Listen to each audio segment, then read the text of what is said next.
ఓం నమ శివాయ. ఓం నమో నారాయణాయ. ఓం శ్రీ స్వర్ణాకర్షణ కాళభైరవాయ నమో నమః. నరదృష్టి నివారణ కాళభైరవాయ నమో నమః. ఓం కాళకాలాయ విద్మహే కాళాతీతాయ ధీమహి తన్నో శ్రీ స్వర్ణాకర్షణ కాళభైరవ ప్రచోదయాతు. హరి ఓం. మా ఛానల్కి స్వాగతం. చూస్తున్న వీక్షకులకు ప్రేక్షకులకు ప్రియ కాళభైరవ భగవద్బంధుకి స్వాగతం పలుకుతూ మమ్మల్ని ఎంతగానో ఆదరిస్తూ ఉండబడినటువంటి ప్రియ సోదరీ మండలకు అందరికీ కూడా వసంత పంచమి మాఘ పంచమి సాక్షాత్ మహాసరస్వతీదేవి అమ్మవారి యొక్క ఆశీస్సులు అందరిపైన ఉండాలని, అందరినీ విద్యావేత్తలుగా, జ్ఞానవంతులుగా, గుణవంతులుగా, సంపన్నవంతులుగా అమ్మవారి యొక్క ఆశీస్సులు ప్రసాదించాలని కోరుకుందాం. 1వ తారీఖు 2వ నెల 2024 నుండి 15/2/2024 వరకు పుట్టినటువంటి వారందరికీ కూడా ముందస్తుగా జన్మదిన శుభాకాంక్షలు. గతంలో వివాహం చేసుకున్న వారికి వివాహ వార్షికోత్సవ శుభాకాంక్షలు. ద్వాదశ రాశుల్లో గ్రహ గమనాన్ని ఒకసారి వీక్షింపచేద్దాం. మేషరాశిలో గురువు, కన్యరాశిలో కేతు సంచార స్థితి, ధనుసు రాశిలో కుజుడు బుధుడు శుక్ర సంచార స్థితి, మకర రాశిలో రవి సంచార స్థితి, కుంభరాశిలో శనిచర స్వామి స్వక్షేత్ర సంచార స్థితి, మీనరాశిలో రాహు సంచార స్థితితో ద్వాదశ రాశుల్లో గ్రహ గమనాలు ఈ విధంగా ఉన్నాయి.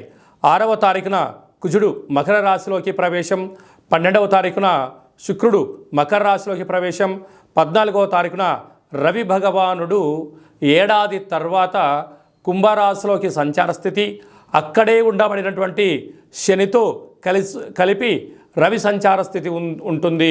కనుక ద్వాదశ రాశిలో గ్రహ గమనాల్ని అనుసరిస్తూ ఈ యొక్క పక్షం రోజుల్లో ఎలా ఉండబోతుందో సవివరంగా సంపూర్ణంగా తెలుసుకుందాం. తులారాశి వారు ఈ మాఘమాస సందర్భంగా, వసంత పంచమి సందర్భంగా ఎలాంటి విధి విధానాలు పాటించడం వల్ల అమ్మవారి యొక్క ఆశీస్సులు వీరిపైన ఉంటాయో ఈ వీడియోలో సవివరంగా సంపూర్ణంగా తెలుసుకుందాం. తులారాశిలో ఏ నక్షత్రాలు వస్తనగా చిత్తా నక్షత్రంలోని 3వ పాదం, 4వ పాదం, స్వాతి నక్షత్రంలోని 4 పాదాలు, విశాఖ నక్షత్రంలోని 1, 2, 3 పాదములు కలిపితే తులారాశి అవ్వడం జరుగుతుంది. చాలామందికి పుట్టినటువంటి కాల సమయంలో డేటా బర్తులు లేనటువంటి ఏకైక కారణం వల్ల పేరు యొక్క మొదటి అక్షరాన్ని అనుసరిస్తూ ఆ రాశిని తెలుసుకునే ప్రయత్నం అవుతుంది. అవి ఏ అక్షరం ఒకసారి పరిశీలన చేద్దాం. రా, రి, శ్రీ, రు, రే, రో, తా, తి, తు, తే అక్షరాల వరకు తులారాశి జాతకులే. తులారాశి అధిపతి శుక్రుడు. వీరికి తృతీయంలో కుజశుక్ర సంచార స్థితి ఉండడం వలన అన్నదమ్ములతో, అక్కాచెల్లెలతో, బంధువులతో, మిత్రులతో, సన్నిహితులతో మానవ సంబంధాలు కానీ చూడండి. దయచేసి ఆర్థిక సంబంధాలుగా ఏర్పాటు చేసినట్లయితే కొన్ని కాలానుకూలంగా వీరే మీ శత్రువులు అవ్వడానికి చాలా పరిస్థితి అధికంగా ఉంటుంది. అర్ధాస్తమ బుధాదిత్య రాజయోగము కనుక మీ జన్మ నక్షత్రం రోజున ఆదివారము, మంగళవారము, శనివారము కొన్ని నూతనమైన పనులు ప్రారంభించకపోవడం ఉత్తమోత్తం.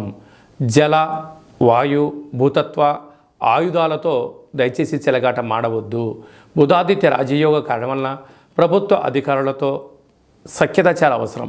లేకపోతే పోలీస్ గొడవలు, కోర్టు సమస్యలు, వాహన ప్రమాదాలు పొంచి ఉన్నాయి. తస్మాత్ జాగ్రత్త. సంతాన స్థానంలో శని సంచార స్థితి ఉండడం వలన తల్లిదండ్రులు, పిల్లలు, అభివృద్ధి, కెరియర్ అద్భుతమైన విజయానికి కేంద్ర బిందులు అవుతారు. 6వ స్థానంలో రాహు సంచార స్థితి ఉండడం వలన దయచేసి అప్పులు ఇవ్వద్దు, అప్పులు తెచ్చుకోవద్దు.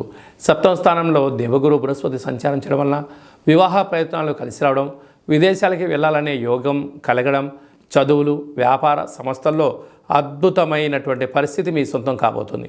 వ్యయంలో కేతు సంచార స్థితి ఉండడం వలన చిన్న విషయాలకు ఆందోళన, వాహన ప్రమాదాలు, అనైతికతము, గొడవలు, అనేక రకాల ఇబ్బందులు పొంచి ఉన్నాయి.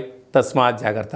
అలాగే సాఫ్ట్వేర్ రంగం వారు, హార్డ్వేర్ రంగం వారు, వ్యవసాయ సోదరిమణులు, గృహ భవన నిర్మాణ కార్యక్రమం చేసేంత వారికి స్వల్పమైన ఆటంకాలు ఉండను. ధర్మ మార్గంగా ఉండడం వలన ఆ ధర్మమే మిమ్మల్ని కాపాడుతుందని చెప్పి గమనించాలి.